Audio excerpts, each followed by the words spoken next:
on the 13th floor. One more sad life crashes, broken by the yearn for more and more. Another spin of the wheel, roll of the dice, or ace on the turn. You beg, borrow, or steal, or trade your soul for bands to burn. In God we trust, says on the bill. From blue to bust, make it a thrill. It can steal your life, dominate your goals, make a trouble and strife, seek another soul. This little paper deity.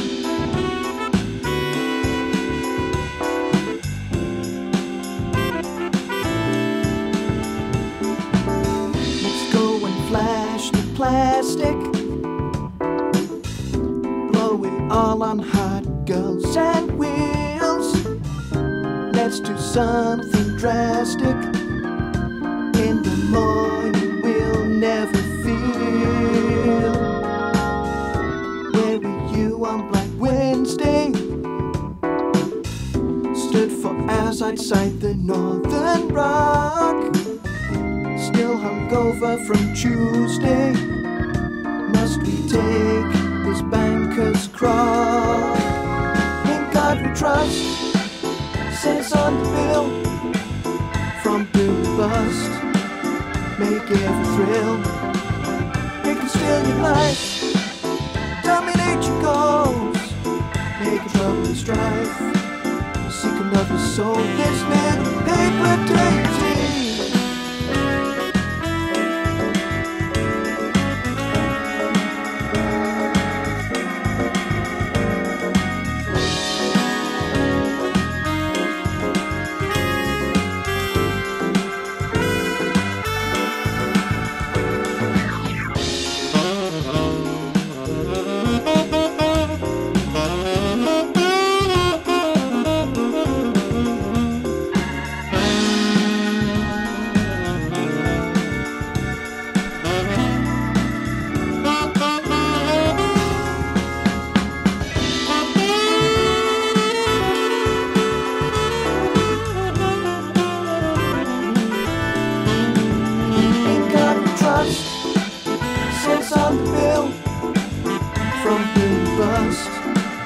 Make it a thrill.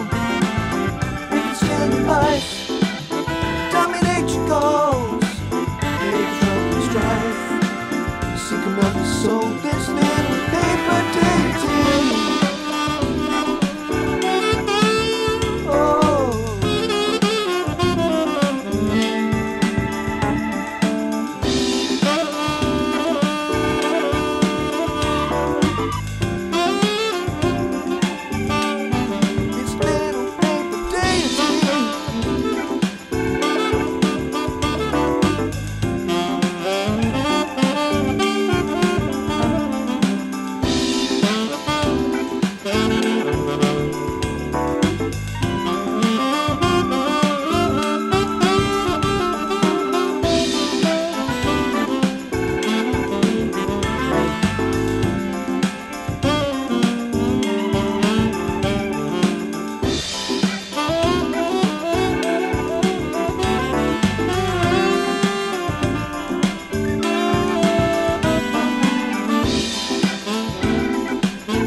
Good evening, everybody. How are we all doing? Hope everybody is doing well. It is Sunday Night Live with me, Jonny Lipsham, over at jonnylipshamstudios.co.uk over in Edinburgh, in Scotland, in the United Kingdom, the greatest place on the planet by a country mile.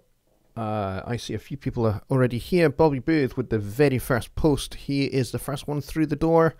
Hey Bobby, how you doing, buddy? Good to see you. And we have Roger here, and Just Bob, and Kyle, and Dwight, and somebody new who I can't really read that what that is. MS Rat something. I don't know what that is, but he says hello, or she says hello, and Beatrice is here. DDD Entertainment is here with a big smiley face. I like that. I like that very much. Now, we might be a little low on numbers tonight because Dave Vignola, if you're a member of mixingmadeeasy.net, he has his coaching call for members over there. I am a member, but because of the Super Bowl, we kind of had a little bit of a clash. So he would have done his show last Sunday when the Super Bowl was. I decided to shift mine to Saturday. Those of you that came on Saturday, it was a great show. And the interesting thing about last week's show, which I did on the Saturday, is that since the show, between then and now, that show's had nearly 500 views. It's amazing. Most of my shows, I get, you guys in here, and we average somewhere between 25 and 30 people on the show, but then I usually get maybe 140, 150 views before the next show.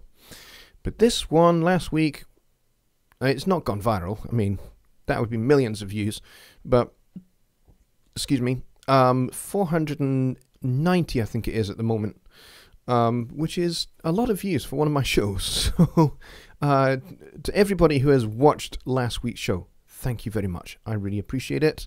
And we are well past the 2,000 subscribers mark now, which is also fantastic. We are nearly at 2,030, which is great. So we're speeding towards 2,050 and then, of course, 2,100. So we're battling hard towards 3,000, which is awesome.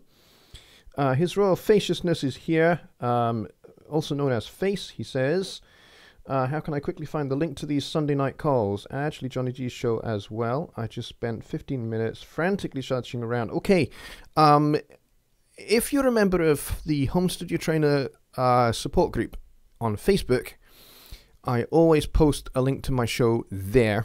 And if you're a member of the songwriting group, it goes up there. If you're a member of Songwriting Simplified, because you come to the show that Johnny and I do on Wednesday, we have a page on Facebook. And, excuse me.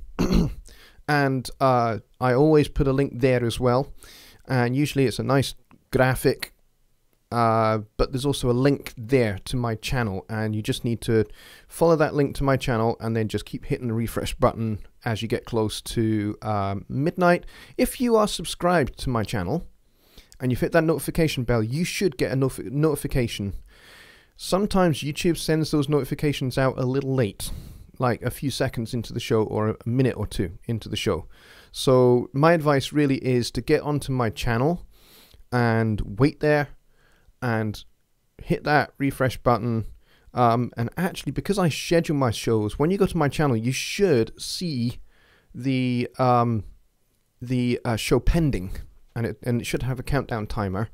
Click on that. That takes you directly to the show before we start. So that's probably an even better way. So kind of forget what I said. Which means I have to make sure I schedule every show, which I try to do. So if you are a subscriber to my show, to my channel, then all you need to do is just go to the channel and you can actually set a reminder, so you can sync my show with your Google Calendar, which is awesome if you have Google Calendar. I don't know whether it does iCalendar. I'm not really sure. But anyway, that's definitely the best way to do it, is to go and go to my channel, and you'll find the pending show there with the countdown timer. Just hit that. If you're there like a few minutes before 6, like 5-10 minutes before 6, then you'll see that, you'll click through to that show, and then it's just a case of just watching the countdown timer go down, and then we start. So, Face, I hope that helps you, buddy. And that was the first question of the night. Well done. So, who else do we have here? Steve Louth is here. He says, hello, dudes and dudettes. And Face has just subscribed. When does it go up? Usually I put it up a day or two before showtime. So... but I have been known to put it on schedule on my channel as late as kind of on the day. sometime during the day. So kind of just keep an eye on my channel, you know, sort of a couple of days before. So, you know, maybe Thursday or Friday or Saturday. Keep an eye on my channel. Just have a wee look every now and then, and if you see the show, then you can. There's a wee set reminder button there. If you click that, it syncs to your calendar somehow. I have no idea how it does it, but I've seen it work, and it kind of does work. And YouTube have done a lot actually recently to improve a lot of these things. So, and there's more to come. I'm a beta tester for YouTube, so there's loads of more changes to YouTube coming, and every single one of them is pretty cool actually. So, Johnny Guy was in the house, and he says, howdy, howdy, howdy. Good to see you, buddy. Google Calendar is even its own challenge. Yeah, it probably is, actually. And just Bob was talking to Sheila, which is awesome. I like that. So, great to have you in the chat, Johnny. And you are, I think you are a moderator, or maybe I made your HST live streams channel a moderator, I think. So I don't think I've actually made your Johnny Gibe channel a moderator. Maybe I should do that. But yes, if you log in again as HST live streams, you should see the wee blue wrench, and then you can just kind of keep an eye on stuff popping into the chat, and you can help me out answering some questions as well if I miss them. That would help. Feeling silly asking this, says Face. How do I find someone's YouTube channel? I have trouble finding my own. See in the chat there, if you hover your mouse over one of the people's names in the chat, or right click on one of their names, then it gives you an option to go to their channel. I don't recommend doing that just now because it'll take you away from the show. But, you know, kind of like when the show's finished, the chat will stay active, and then you can just kind of click through and it'll take you to people's channels, and you can subscribe to as many people as you like. It'd be great to build a wee community here. That'd be great. She Studio says, hello everybody. There we go, and Johnny has logged in as HSC live streams, which is awesome.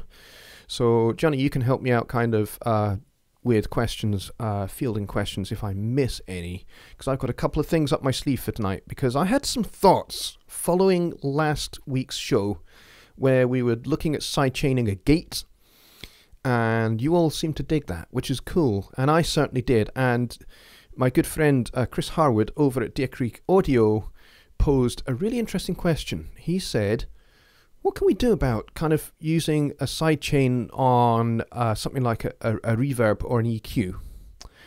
Now, I couldn't find a way to do that exactly. But what I did find was that I could use a compressor on a reverb channel, an effects channel, and if I put the compressor before the reverb, I did find that we could sidechain the compressor, and every time the kick drum hits, it ducks the reverb, which I thought was quite cool. So I thought I would maybe show you that tonight. And you can make of it what you will. You can experiment as much as you like. This is something that's brand new to me, something I've kind of stumbled upon over the course of this week. And I would really suggest make yourself a little mock-up like I've done here from last week's show, and have a play with this. Give it a try, and if you come up with something really, really cool, which I don't know, makes the reverb pump in a really nice musical way, then feel free to email me the results that you've got and how you got them, and then maybe we can do a further show and review that. That would be quite cool. So let's see. Face says, but I mean finding YouTube channel in general, like when I just come in from the cold and fire up the laptop. Oh yeah, you need to go, you need to actually open YouTube. So in the URL bar of your browser of choice, you just type in youtube.com, and then YouTube opens up, and then away you go. I mean, kind of like you're watching my show now. You kind of logged into YouTube that way to watch the show. So similar procedure, and you know, kind of how you subscribe to my channel, you found my channel and you subscribe to me here, you kind of do that for anybody else as well. So, and there's a little search box at the top as well. So if you're not really sure, you can just like tap in some of folks' names and see what pops, and you can see if you can find them and then subscribe to them. That's kind of how I've done it over the years. I've been on YouTube for, gosh, since it started, I think. Yeah, since YouTube, well, not since it started, but certainly since YouTube first came to the UK, I've been on it. And I've had my channel since, well, I've had my studio channel since 2014, but I've had a couple of other channels before then. I have my music channel, Jonny Lipsham Music, which has an older URL, which I can't change. YouTube won't let me change it, which is very annoying. And I have like some of my music over there. Let's see, Deer Creek in fact is here, and he says, I find setting up exotic recording paths always makes me uninterested in my current project. Gets too tedious. What's the solution? Focusing, I guess. I know what you mean. If you find something that you stumble upon whilst you're working on a project, you go, oh, this is really interesting, then that becomes like a little rabbit run all of its own, and it becomes a wee distraction, and before you know it, you've spent 7 hours on the distraction instead of 7 hours mixing the track and getting it sent off to the client. I have been there. What's the solution? The solution really is kind of like trying to tame your, kind of when you get excited by stumbling upon something that is very, very cool. Make note of what that is. Write it down even. Oh, write down the procedure of how you stumbled upon it. And then, put the pen and paper down and then carry on with what you're doing. And then maybe open up a fresh project and try and mock that thing up again so you can experiment with it further after you've finished your project. That's what I recommend. At least that's what I try and do.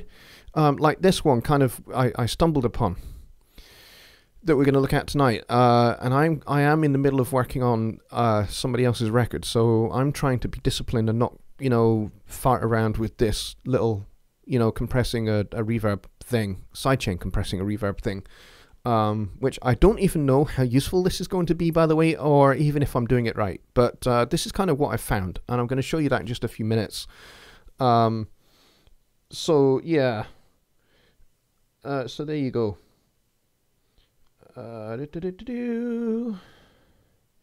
I'm missing some chat here. Jonny says, I stick with what I know and only really experiment when you guys ask me questions I don't know the answer to. That's another way to get, really wrapped up in something.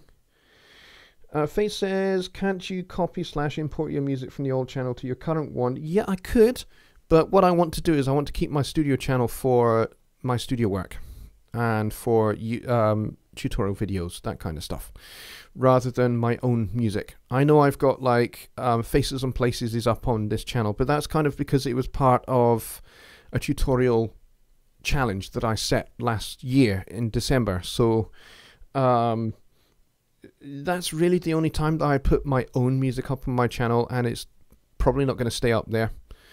I'm probably going to keep it up there for a wee while and see, if people like it or whatever. And I'll maybe delete it at some point, because I want to keep my channel clean and clear for tutorial stuff so that you guys find it easy to get access to tutorials on a range of subjects. Let's see. What am I missing out on here? Jonny says make a video even if only you see it. Yeah, that's a good way of doing it. I like that. Yes, yeah, Jonny's absolutely right. You need to re-upload it. Yep, that's what I would have to do. Let's see, who else am I missing here? Mika Han is here. He says, try doing those exotic recording paths with analog gear. Yes, absolutely. Sam Lewis is here. He says, is there an easy way to add drum tracks to an existing song? Is there an easy way to add drum tracks to an existing song? Presumably you want to record your own drum tracks to a song that already exists. Now, if the song already exists with its own, if it's just a stereo file of, something you've ripped off a CD that you've purchased, then the drums are obviously going to be in that track. It's going to be nigh on impossible to get the drums out of that track. However, there are a good number of -1 packages that you can purchase these days, where you get the music minus the drums, plus you get the chart. So you can play the chart and, put your own drum part on it. So, I mean, people like Vinnie Colaiuta have done those. Dave Weckl has done those. Steve Gadd has even done some. There are a good few. Keith Carlock, he's another one that I can think of who's done similar kind of things where you get the music minus the drums. Tommy Igoe, there's another big one. Tommy Igoe's Groove Essentials DVDs. If you're really wanting to learn to play drums in as wide a variety of genres as possible, so that you can be as flexible as possible and therefore as valuable as possible to clients or potential bands that you might be able to work with, or make some extra money on the side as a session musician, then get the Groove Essentials DVDs. I think it's in 2 volumes. And the cool thing about that is it comes with the book. The book has all the charts of all of the grooves, and you get Tommy's version with him playing drums, and then you get all versions without drums, and you can just play along with the rhythm section that he recorded with. And they are really, really good. I have used those myself. One of my weak points, as much as I love Latin music, one of my weak points is being able to play proper mambo and salsa patterns on drums. So I've had to work at those, and Tommy's Groove Essentials DVDs have been incredibly helpful for me learning those styles, so that I can, I can be competent enough if somebody says, hey, I'm doing this song, want to hire you as a drummer, and it's salsa. And I can now go, yeah, great, that's fine. Whereas before I'd be like, think, maybe there's somebody else in your contact list that you can call. So yeah, that would be my thought there.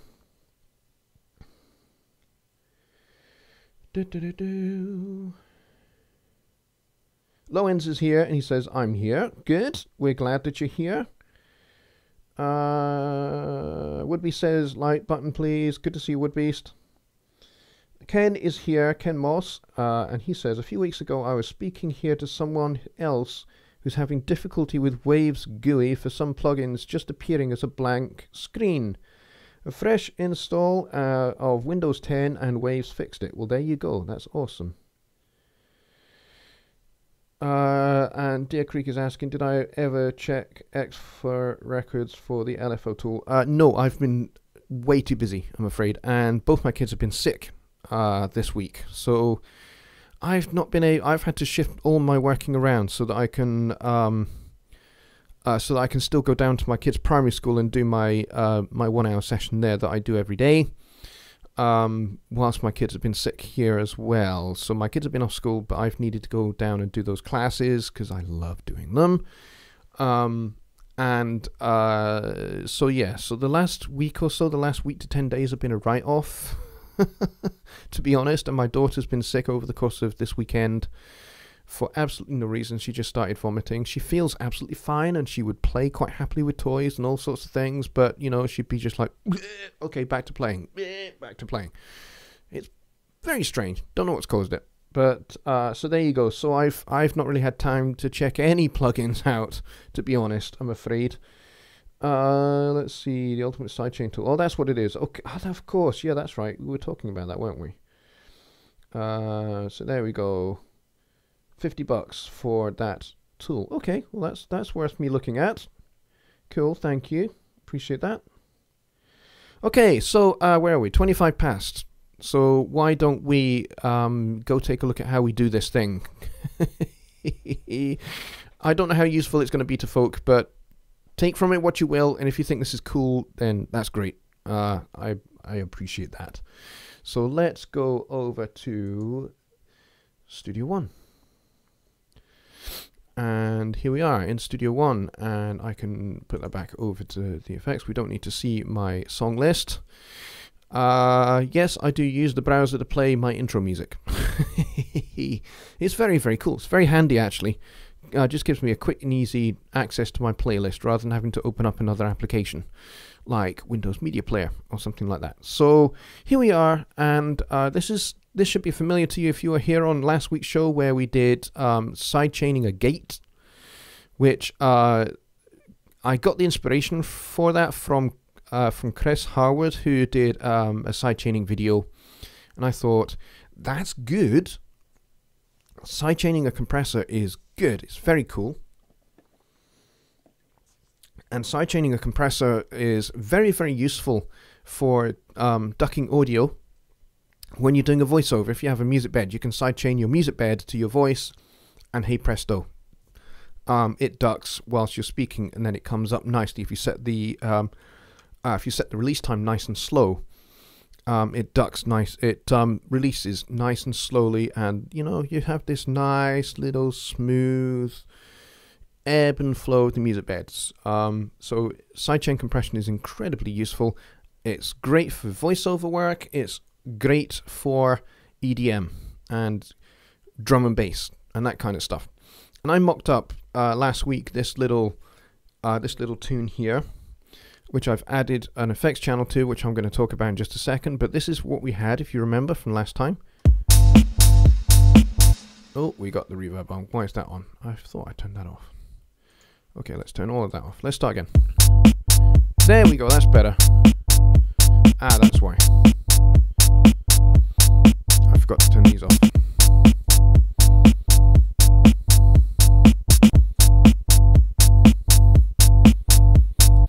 Okay, so that's what we ended up with last week, and those of you that were here, I showed you how we sidechained this gate to the kick drum, and this gate is on the Mai Tai, and the Mai Tai is essentially just playing a long tone, which is a G,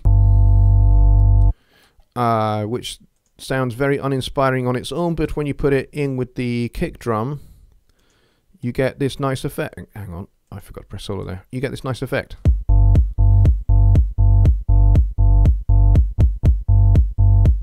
Which sounds great, and is really, really useful for just creating a nice an extra groove to your tune.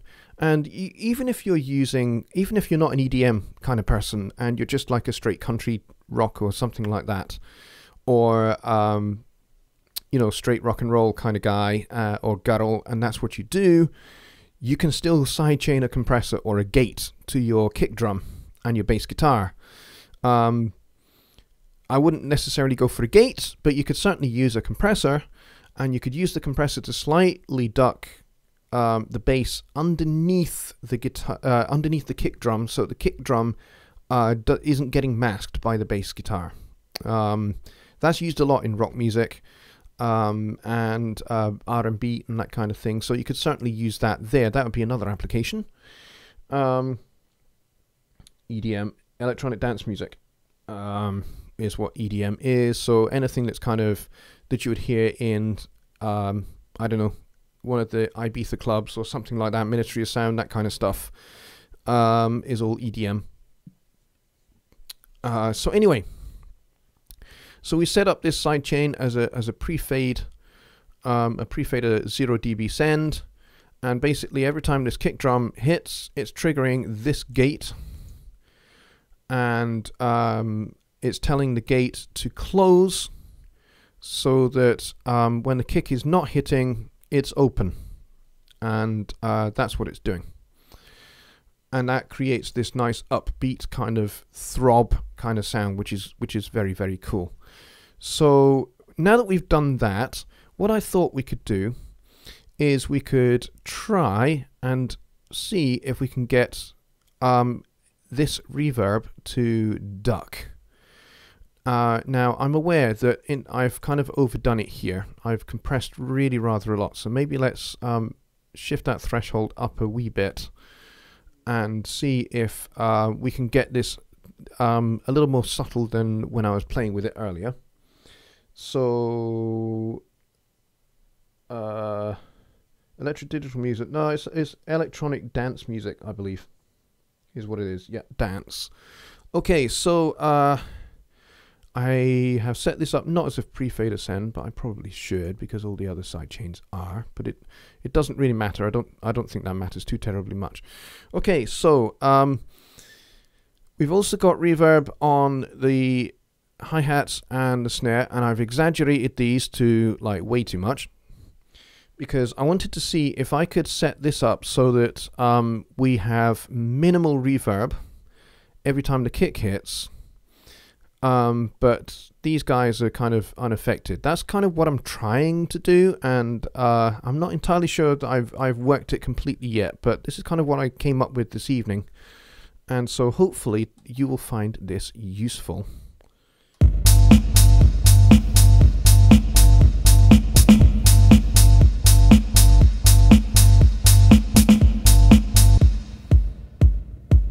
So you can hear with this kick drum, it's kind of there, but it's not as much.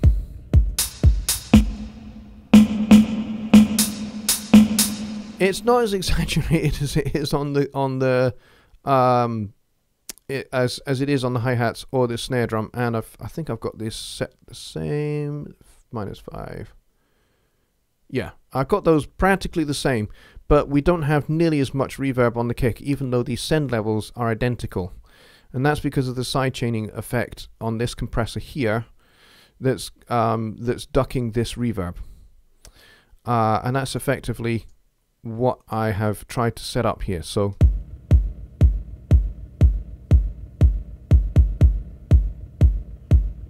let me just check which sidechain I'm going to turn off this one here. So there you go, that's that's the kick drum without the sidechain, and it's just exploding. But we like the tonality of the reverb. Now, obviously, I could just do, hey, send less signal to the reverb. That's the obvious solution. Yes, but we like the splash of the tail of the reverb. I like that, and that's where a wee sidechain would work.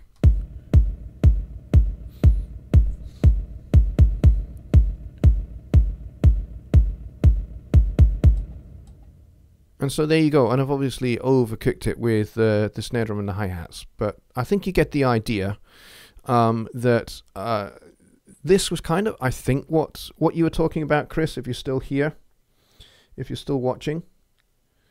Woodby says, are these tracks all loops? No, I did this in Impact. I did all the drums in Impact. Here you go.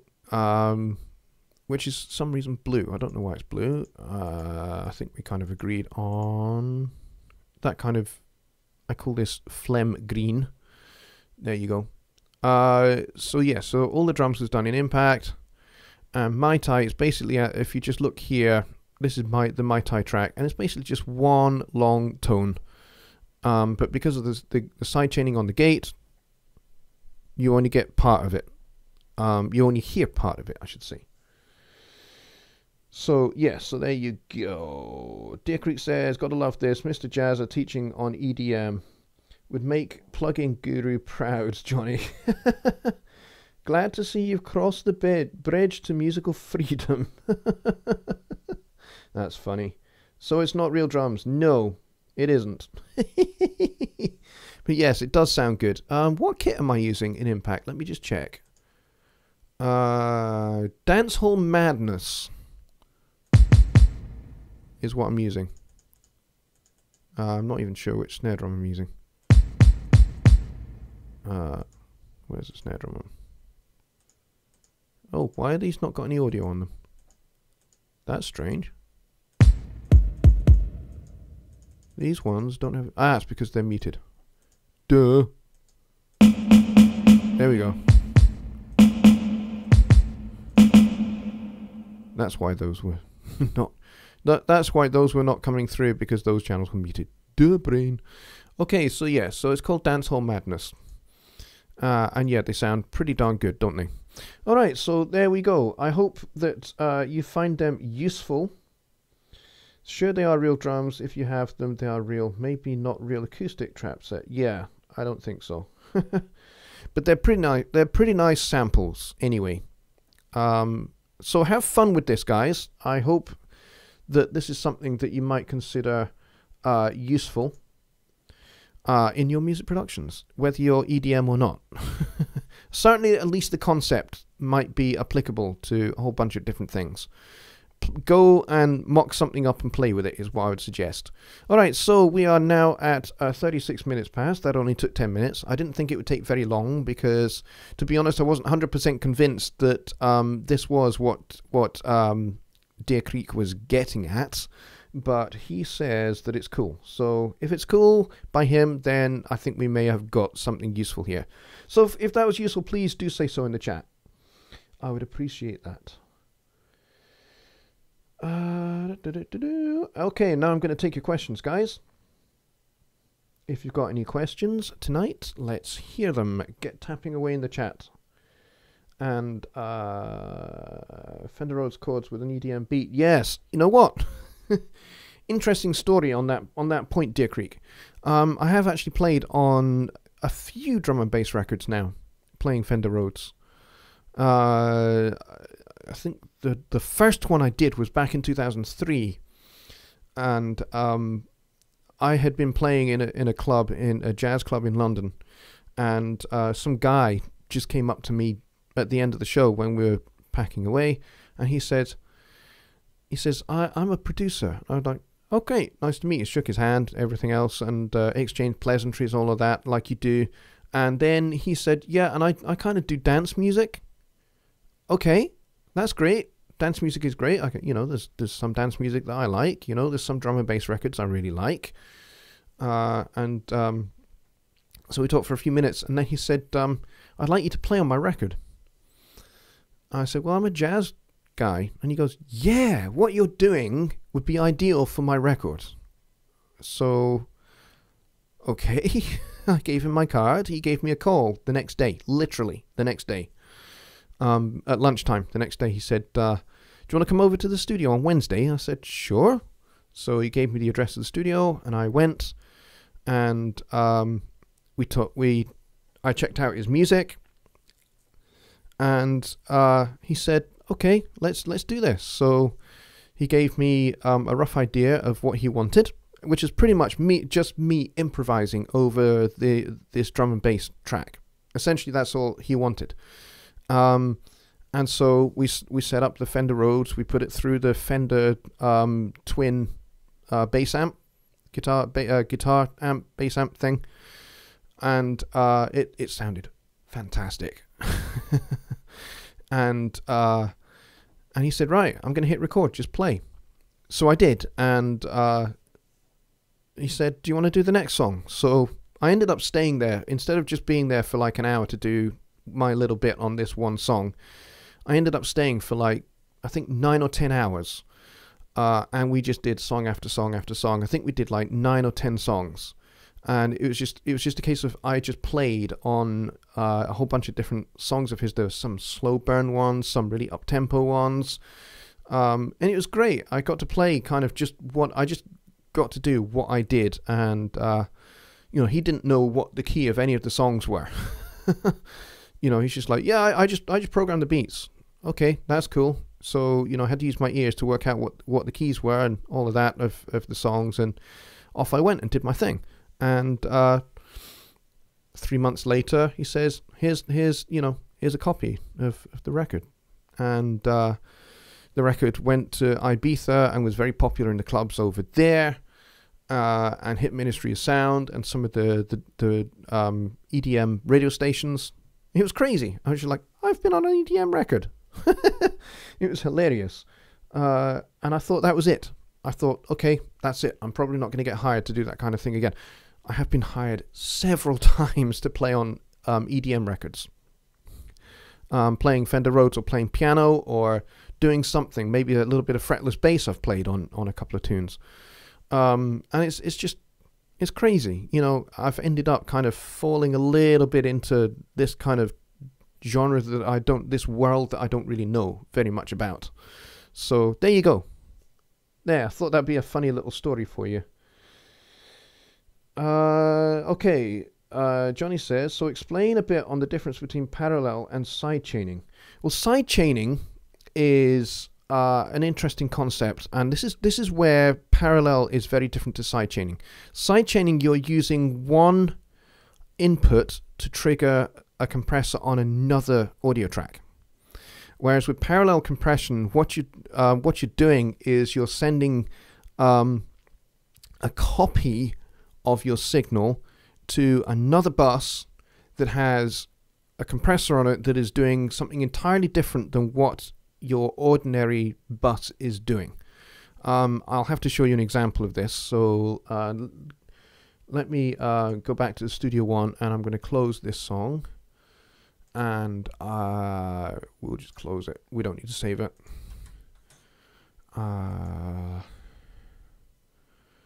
So we'll open up this song,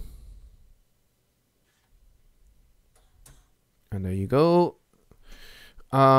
So here are all my regular buses for this song by my client Pete Lowe, also known as Audio Sync. That's the name of his band.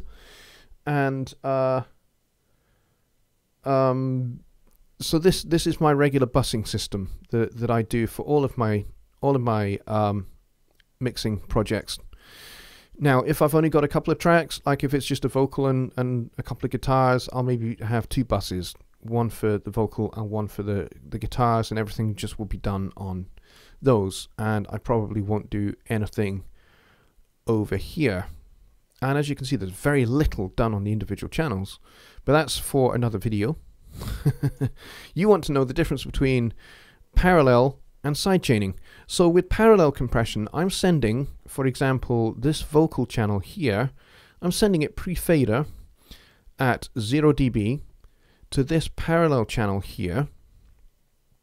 Now you can see the volume is very, very low on this parallel channel, and the reason why it is so low is because over here on my compressor I have the all buttons in mode going on. I have the fastest attack and the fastest release, and as you can see, I'm absolutely slamming it. Now you're probably thinking, isn't that just going to sound hideous and awful, and like, you know, my singer has been reduced from a normal full-size individual down to the size of a small mouse's baby? Yeah, kind of, but here's the thing. Here's the power of parallel compression, is that all of that kind of extra squishing that we're doing over here on this parallel bus, we blend in, which is why the volume is so low on this one, with the original signal. And what it does is it gives you some extra perceived volume without actually giving you volume. It's not real volume, it's perceived volume. And so the benefit of that is that you can get a vocal to come a lot more forward, particularly in a very dense mix where you have a lot of audio channels. Let's say you've got 50 audio channels, and therefore you've got maybe 20 buses or so, and you want your lead vocal to shine phenomenally brightly, and to stand out and be up front and in the face of the listener. You want it to do all of those kind of things. Now, yes, you can do that with serial compression and subtractive and additive EQ. Absolutely. And you can do that just on a plain ordinary bus, and that would be great. But the thing with parallel compression is it helps to bring out some of those words that, even in spite of all of the EQ and all of the compression that you've already done, can still get a little bit lost, particularly in a very dense mix. And so that's the beauty and the power of parallel compression. Now, does this mean I'm going to parallel compress everything on every song? No. I only do it where there is a requirement to do it. For example, a very dense mix, or something that is very rock orientated, slamming, and you need the song to be in your face and have a lot of breadth and a lot of depth, and you know, you need it to be a little bit aggressive but not harsh. So parallel compression will do that for you. So this absolutely slamming vocal bus here just has the fat channel, and it has a de-esser after it, because basically I want to reduce some of the high end after the compression on this parallel bus. Even though this parallel bus is very, very quiet, I still want it to tame some of the harshness. So I'm absolutely de-essing the crud out of this. So using the de-esser to duck the high end quite a lot, so that this parallel bus doesn't have any sparkle to it. I don't want it to sparkle. I want it to give the vocal some extra roundness and more upfrontness, if there is such a thing as more upfront. Deer Creek says, parallel squashing makes drums sound fat and ambient mics slammed. Yes, and it's a very popular use. Absolutely. Parallel compression is, I think most people, if they use it, they'll use it on drums, for the very reason that Deer Creek has just said, that it makes the drums sound fat, round, and punchy, and in your face. And you want that kick drum to slam you in the chest. And you want that snare drum to just about take your head off without being harsh and without overwhelming the rest of the mix. And that's what parallel compression will do for you. So, so for a lot of years, if I'm mixing something that's a bit more rock orientated or jazz fusion orientated, I would just set up one single parallel bus, and that would be my drums. If I was to solo my drums here, and I'll actually keep the parallel drums off for now. Let's just jump into where the vocal comes in here, and you're just going to hear just the drums, and then I'll bring the parallel bus in, and you can see what it kind of does.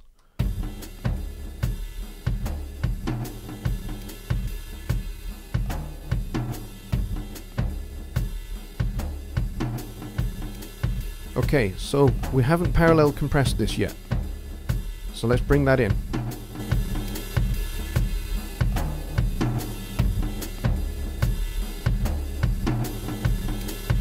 Okay, so you can hear it's kind of pumping the cymbal quite nicely and washing it quite nicely, which on its own sounds a little bit like it's been overcooked, like it's been overdone.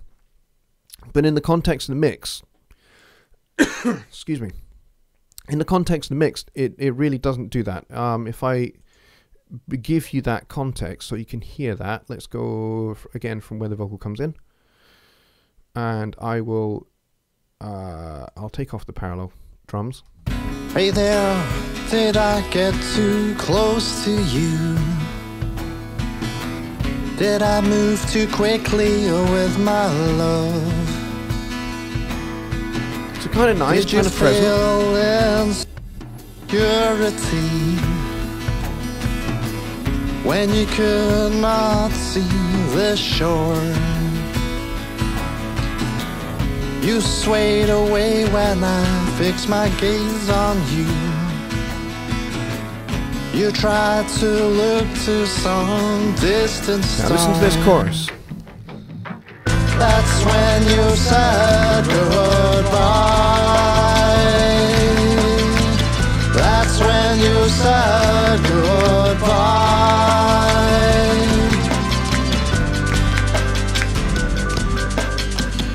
Now, did you hear when we got to the chorus there? If I take the vocals out of the equation altogether, you'll maybe get a better impression of it. So let's take the vocals out completely, and we'll just go for the chorus without the vocals.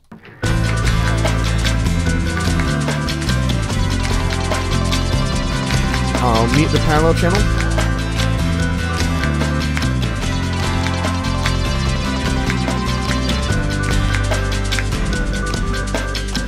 So it brings everything, particularly that snare drum, just comes quite a bit more forward with the parallel compression enabled. Now you can see it's only like minus 33 dB. On its own, that's what it sounds like.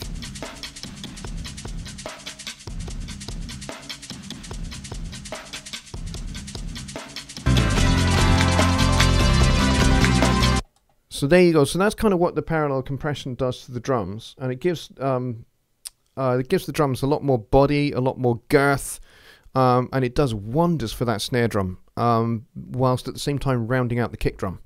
So that's parallel compression on drums. A lot of people use it on drums. Not very, very many people would then go ahead and use it on other things like the vocal. So let's actually have a listen to the vocal, because this is probably the most unlikely way in which you have heard parallel compression being used. So let's go into that chorus actually, and we'll check the vocal out without the parallel compression, and then I'll kick it in. Oh, hang on. What have I done? What have I done? Oh, I've muted it, that's why. Instead of turning it back on, you plophead. There we go. Alright, so mute that. Make sure the vocal is actually active, which it is. Okay, let's try again. That's when you said goodbye. That's when you said goodbye.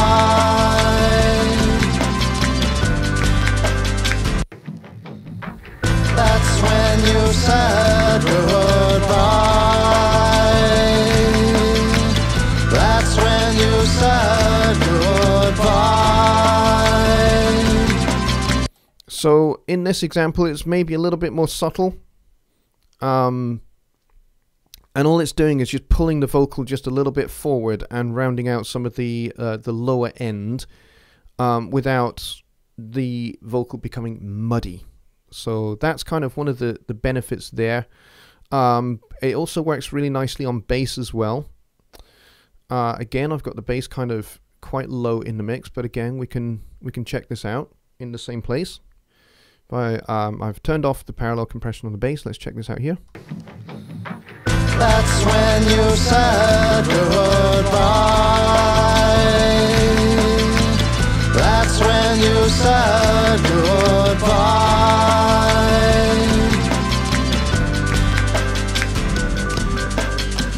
I enter.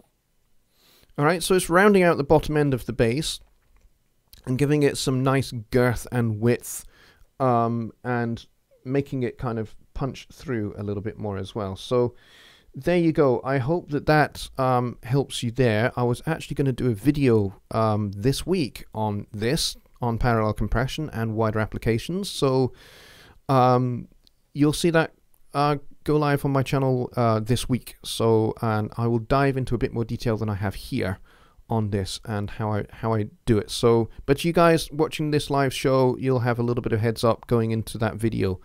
And I'll show you kind of like what I do to set it up and different ways in which you can set it up, because you don't have to. I mean, I have here pretty much across the board, I have used the FET compressor, the 1176 compressor, with the old buttons in, the fast attack, the fast release, and slam the sucker.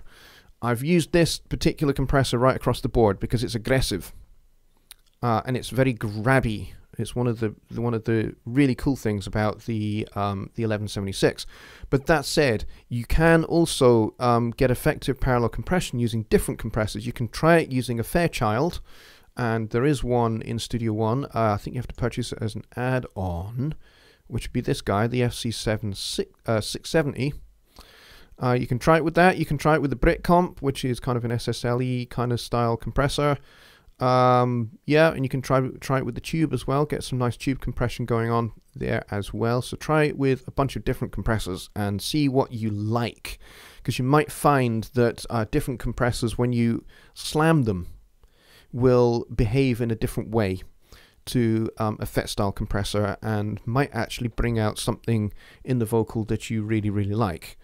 Or in a guitar that you really, really like, for example. So yeah, give a few of these different things a try on your mixes. And parallel compression is great if you're doing rock, if you're doing pop, if you're doing R&B, if you're doing EDM. This is extremely broadly applicable. However, if you're doing kind of like acoustic music, folk music, jazz, big band, yeah, you're not really going to use this quite so much, if at all. So it's kind of a technique that kind of, I mean, there might be some applications, maybe jazz fusion, if you're doing kind of something like the Adam Nitti song, that is a Studio One 4 demo.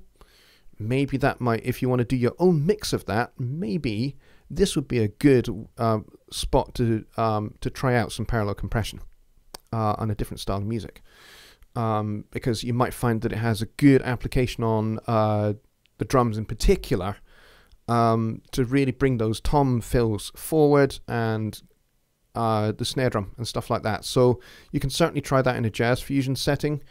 but not really if it's like mandolin, banjo, acoustic guitar, and, you know, finger in the ear style singing. You're probably not going to want to parallel compress. But there you go. That's kind of my take on parallel compression. There are a plethora of ways of doing it, as usual. You'll find on YouTube there are a few videos out there on parallel compression. A lot of them focus on drums because that's the most common application of it. But try it out on different sources and see what you like. You might not like it on vocals at all, and that's fine. But you might find it also helps to, as I say, round out the vocal and bring it forward as well. So we've got a few minutes left, so I'll take a few more questions. How am I monitoring this show? I'm using these guys, my HD7s by Presonus, and I have 3 screens actually. I have my main one, which is right in front of me. Studio one is over here. And then over here, I have a smaller 15-inch screen, which is an old TV. And I have OBS on there so I can see what screen I'm transitioning to. And I can also check that the stream is healthy and all that kind of stuff. And then on a laptop over here, I have your chat. And that's how I monitor the show. Let's see. Jamin J is here. He says, very cool ear training. Deercreek says, that FET Presonus compressor is insanely awesome. I've used the real deal, and this is just as nice. Yeah, I think they really nailed it when they built the FET style compressor in the Fat channel. They absolutely nailed it. Presonus use something called state space modeling. And all of those compressors and EQs that are available in the Fat channel now, either the ones that are free or the add-ons that you can purchase, they all used exactly the same technology, state space modeling. Some guy who has a PhD in this stuff now works at Presonus Software Limited in Hamburg, and he developed this he pioneered this technology. He invented it, called state space modeling, and it's not the same as what Waves do. And it's not the same as what Universal Audio do to model their analog style EQs and compressors. It's quite different, quite a different approach that they take. And I really think they nailed it. I think also the LA2A style compressor as well, they have nailed that one as well, in particular. Those two I think are really good. Some of the other ones are actually pretty good as well. I think a while back, Jonny Guy, myself, and Dave Vignola used to do a live stream show called That Plugin Show, and we did a review of several of the EQs and compressors, and we did a shootout comparing them to Waves and Slate and Universal Audio. And the Presonus go on, you know, they didn't necessarily always win, but they certainly were, you know, a good second place to the what you call the big boys, you know. So yeah, I would agree with that. Okay, I'm gonna scroll up the chat because I don't want to miss anybody. Oh, sorry, Mika was asking you how you're monitoring the show. Okay, I apologize. Let's see what we got here. Sheila likes that groove by itself without the vocal. Yes, I like the groove without the vocal as well. Face says, geez, I better get my ears cleaned out. Tough for me to pick up the difference. Yeah, it is pretty subtle, and kind of the vagaries of how YouTube processes stuff can also be maybe a little bit of a hindrance there as well.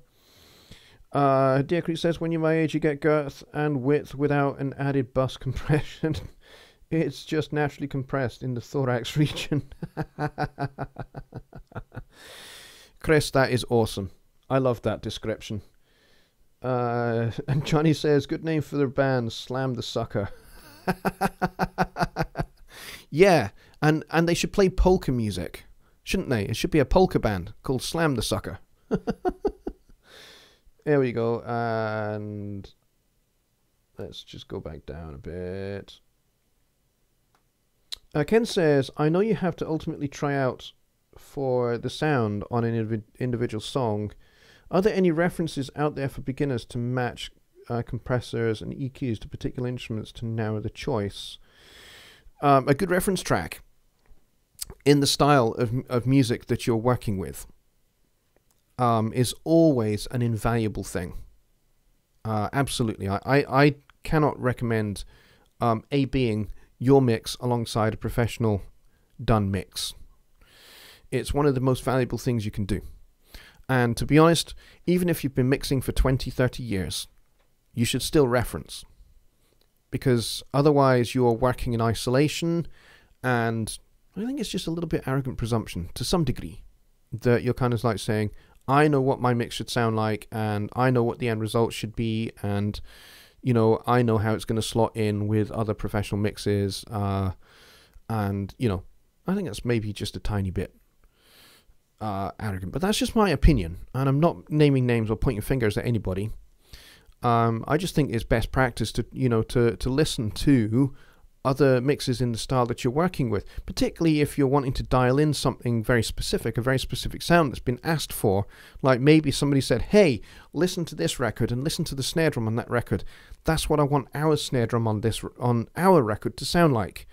Well, now you have a very definite reason to go and reference. You want to listen to that song and go, okay, let me see if I can match that sound on what I'm doing. Now, by and largely, you can probably presume, I know assumption is the mother of all foul-ups, but you could probably assume to some degree that there has been some analog processing that has taken place in, you know, the recording chain and the mixing chain, and maybe even the mastering chain, to create that drum sound. So you can probably bet your life that some analog compressors and EQs have been used, either on the way in or on the mixer, or outboard gear patched into the mixer. So I would say what is the most valuable thing is for you to listen to that snare drum sound and then try and recreate it. Try and find out what compressors and EQs that you have in your arsenal are going to match that or get close. You may well find just with the Pro EQ and the compressor native to Studio One alone, you might get pretty darn close. But you might also find that maybe using the Fat Channel EQs and compressors there will get you even closer still, because, you know, they're probably by and large using similar gear, albeit maybe the real hardware gear. So, you know, kind of, I know it's a cliche to say use your ears, but really, kind of, I think that's the best way you learn. The best way you learn is listening to a reference of a great snare drum sound and then trying to recreate it and trying to find plugins that will get you there. And when you find those plugins that get you there, that's your eureka moment. That's when you go, aha, this compressor makes this snare drum sound like this. You know, if it's an analog style compressor, you're going to go, it does this to the snare drum. It adds this character, it adds this flavor, as well as controlling the dynamic range. You know, and that's kind of how it works. And that's how I've learned what kind of EQs and compressors go with which instrument.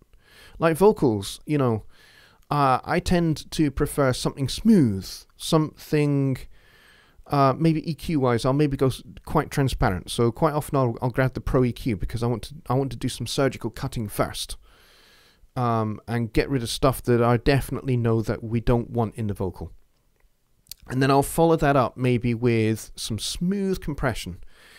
What's really going to be the best compressor to get smooth? Well, the native Studio One compressor does a darn good job of that.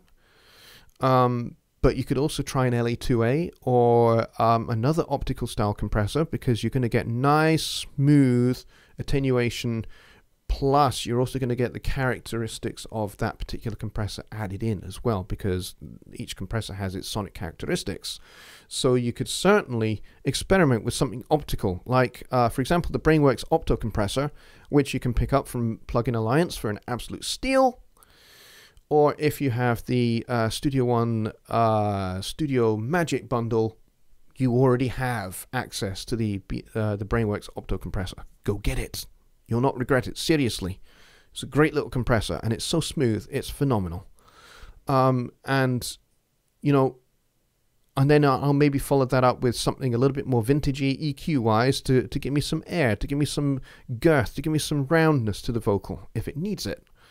So maybe I will reach for something, you know, a little bit Neve orientated, because Neve EQs, you know, they, you know, if you boost highs on a Neve, it doesn't sound harsh. It never sounds harsh. Even if you crank it, even if you crank 30 dBs up at 6K, 7K, it doesn't get harsh.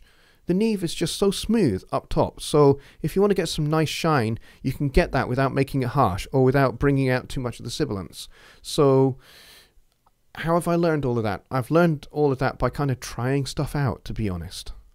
You know, I experimented and went, okay, this EQ doesn't, it's not really doing what I want.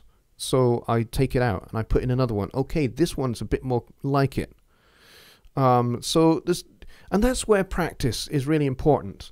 Because in your practicing, when you get stems from, you know, the Cambridge site that everyone talks about, you can practice all of these kind of things. You can spend a little bit more time. So you're not just mixing the song, but you're trying things out. You're experimenting. You're finding out what compressors work with what instruments and what styles of instruments. And, you know, hey, this works really well on acoustic guitar, but it sucks on a piano. You find those kind of things out, and that's where maybe having a little notepad is going to help you go, hey, this really works on this, but it doesn't work quite so well on this, and you file it away. And you've got that to fall back on all the time. I did this a lot when I was coming up. You know, over the years, I just like, okay, this really works, write it down. But this really doesn't work. Okay, let's write that down so that I make sure I avoid that next time. And so that's how I developed my craft. And hopefully I got better at it, and hopefully I'm still getting better at it. You know, I have my moments where I still do a mix that sucks. I think everybody does that. You know, I think even people that I look up to and I admire, you know, guys like Andrew Sheps and, you know, and Chris Lord-Alge, you know, those are the kind of people that I admire. I like Chris Lord-Alge because he's a nutter. You know, he's just like, okay, I'm going to crank this. There, that sounds great. I'm going to crank this. That sounds great. Oh, I'm going to slam that. That sounds great too. And that's how he mixes.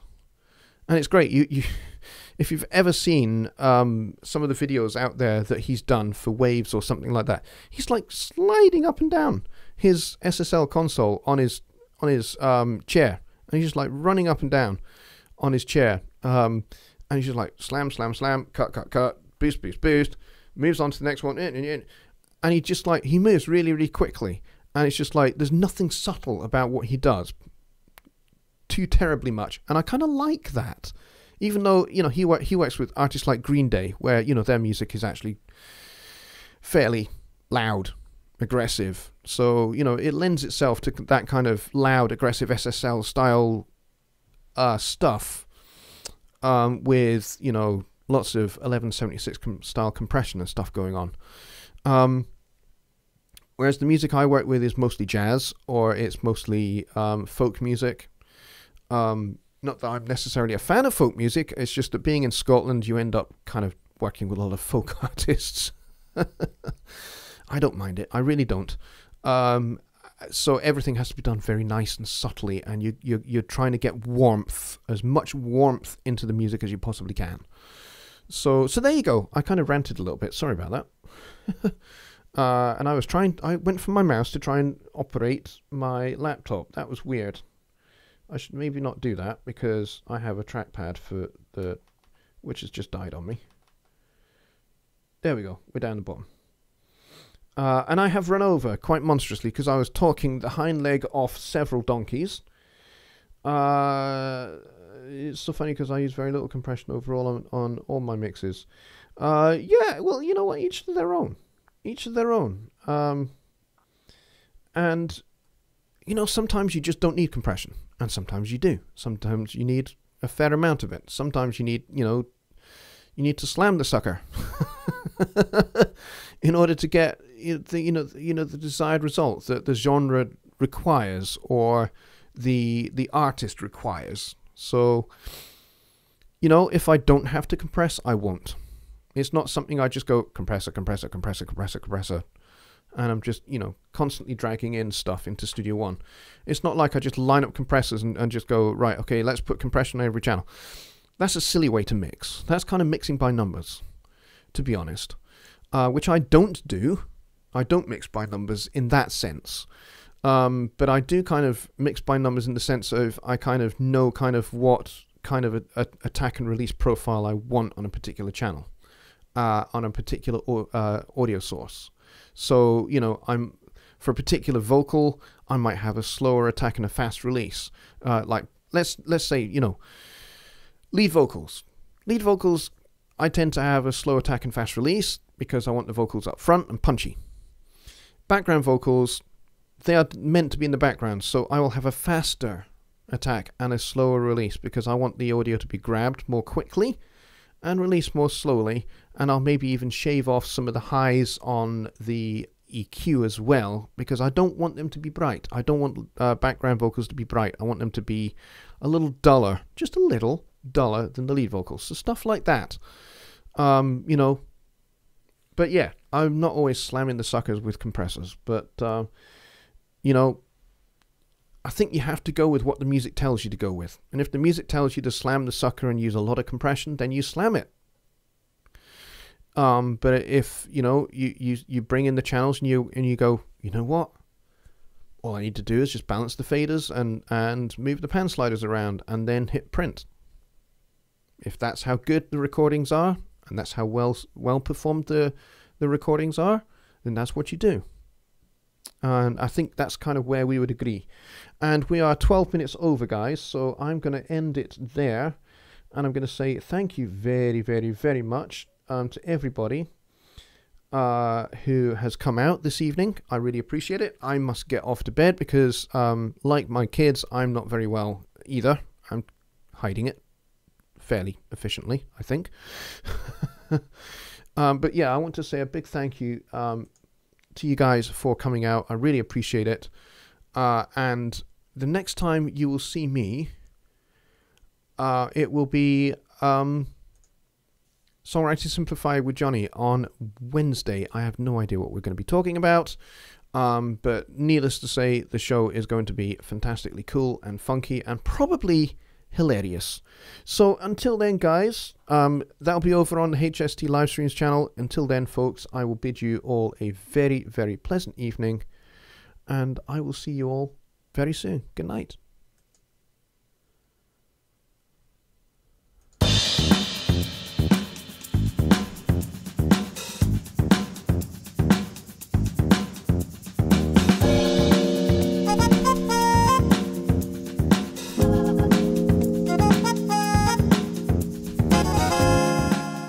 Oh, and if somebody could post up how many people we peaked at watching, I'd appreciate that. Thank you.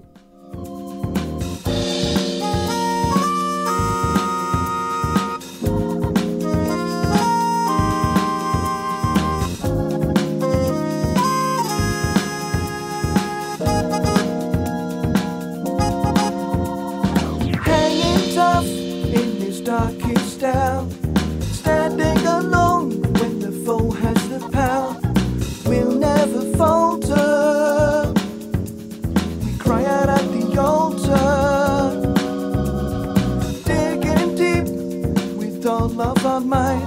We'll make it through this blackest of nights. We'll never crumble, even if we stumble. Counting the days till the little man comes, counting the flames as the night sky hums, counting the times the ground above me shakes, counting